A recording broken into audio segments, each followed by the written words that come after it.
NADRA pod cost میں خوش آمدید. آج کا پوڈ کاسٹ ایک منفرد اور نہایت اہمیت کا حامل ہے کیونکہ اس میں ہم ایک عام شہری کے ذہن میں نادرا سے متعلق آنے والے سوالات کے جوابات جانیں گے, اور اس کے لیے ہمارے ساتھ موجود ہیں نادرا اسپوکس پرسن اور director customer services department Syed Shabahat Ali صاحب. خوش آمدید sir. Thank you very much. کیسے ہیں آپ؟ بہت شکریہ, بہت اچھا. اچھا سر, وقت ضائع کیے بغیر ہم اپنے پہلے سوال کی طرف آتے ہیں. یہ بتائیے گا کہ سب سے مین جو چیز ہے وہ فنگر پرنٹس ہیں.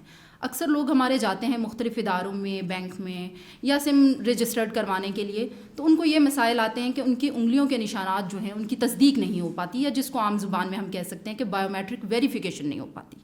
آپ بتائیے گا کہ اس کی کیا وجوہات ہیں اور نادرا کے پاس کون سے متبادل راستے ہیں, کس طریقے سے لوگ جو ہیں وہ اپنے فنگر پرنٹس کی تصدیق کروا سکتے ہیں؟ ہم گاہے بگاہے اپنے سوشل میڈیا کے پلیٹ فارم سے بتاتے رہتے ہیں, لیکن چونکہ آپ نے پوچھا ہے تو میں اس کو ذرا سمجھا دوں کہ مسئلہ کیا ہے. اس کی کئی وجوہات ہو سکتی ہیں.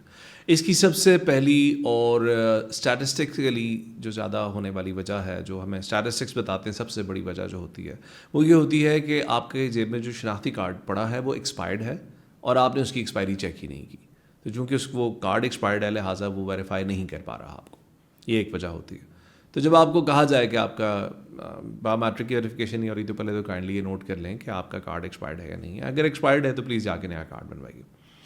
دوسری جو وجہ ہوتی ہے وہ یہ ہوتی ہے کہ ہماری انگلیوں کے نشانات گھس چکے ہوتے ہیں اور وہ ویریفائی نہیں ہوتے. زیادہ تر جو لوگ ایسا کام کرتے ہیں جس میں ہاتھوں سے مشقت شامل ہے ان کو یہ مسئلے مسائل زیادہ آتے ہیں. تو یہ بھی بڑا سیدھا سادہ معاملہ ہے. آپ نادرا کے قریبی دفتر تشریف لے جائیں اور وہاں جا کر آپ کہیں جی میں نے اپنے جو فنگر پرنٹس ہیں وہ دوبارہ ایک دفعہ اسکین کروانے ہیں. تو اس کی کوئی فیس نہیں ہے, وہ آپ کو فری آف کاسٹ یہ کر دیں گے.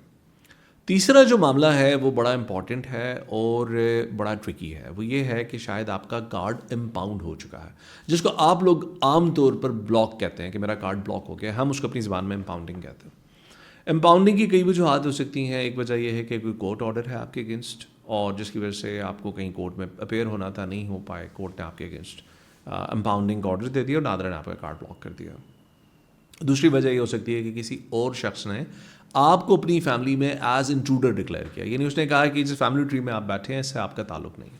تو اگر اس طرح کا معاملہ ہو تو آپ قریبی نادرا دفتر جائیں اور ان سے پوچھیں کہ میرا متعلقہ زون کون سا ہے. جو زون ہے اس زونل آفس میں آپ نے جانا ہے اور وہاں جا کر آپ نے اپنی شکایت کا اندراج کرانا ہے. آپ کو پراپر اپوائنٹمنٹ دیا جائے گا, آپ کو گائیڈ کیا جائے گا کہ آپ کو کون سے ڈاکومنٹس ریکوائرڈ ہیں. وہ ڈاکومنٹ لے کے آئیں اور انشاءاللہ آپ تسلی کرا دیں ان کی, تو آپ کا کارڈ ان بلاک ہو جائے گا اور آپ کا کارڈ ان بلاک ہوتے ہی آپ کے فنگر پرنٹس وہاں پہ میچ کر جائیں گے. اچھا شہباز صاحب, یہ بتائیے گا کہ ہم سنتے ہیں کہ جی جیسے ہی بچہ پیدا ہو اس کا اندراج کروا دیں, یا 18 سال کا عمر کا ہو جائے تو اس کا کارڈ بنوا لیں, شناختی کارڈ میں رجسٹرڈ کروا لیں اس کو. تو مجھے یہ بتائیے گا کہ نادرا کی طرف سے اس کے لیے کوئی جرمانے یا کوئی سزائیں بھی فکس کی گئی ہیں, یا پھر یہ صرف ایک رجسٹریشن کے پروسیس کو کمپلیٹ کرنے کے لیے ایک کہا جاتا ہے کہ جی جیسے ہی 18 سال ہو تو آپ شناختی کارڈ بنوا لیں؟ 18 سال کی عمر میں پہنچ کر شناختی کارڈ بنوانا آپ کا ایک قومی فریضہ ہے, اور یہ ہمارا جو نادرا کا آرڈیننس ہے جو کہ سن 2000 میں بنا تھا اس میں باقاعدہ اس کی ایک سزا متعین کی گئی ہے. تاہم میں یہ بتانا بڑا ضروری سمجھتا ہوں کہ ہم نے آج تک اس معاملے پر کسی کو کسی قسم کی پنشمنٹ نہیں دی.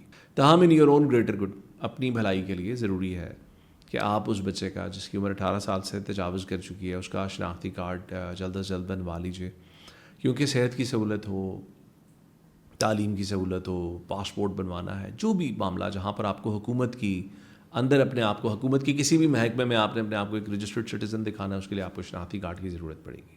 شہباز صاحب آپ کی آمد کا بہت بہت شکریہ. جی ناظرین, ہم بات کر رہے تھے نادرا کے اسپوکس پرسن سید شباہت علی صاحب سے. سوالات کے جوابات آپ لوگوں نے سنے. دوبارہ مزید سوالات کے ساتھ حاضر ہوں گے. اپنی رائے کا اظہار کامنٹ سیکشن میں ضرور کیجیے گا. تب تک کے لیے اپنا خیال رکھیے گا. اللہ حافظ.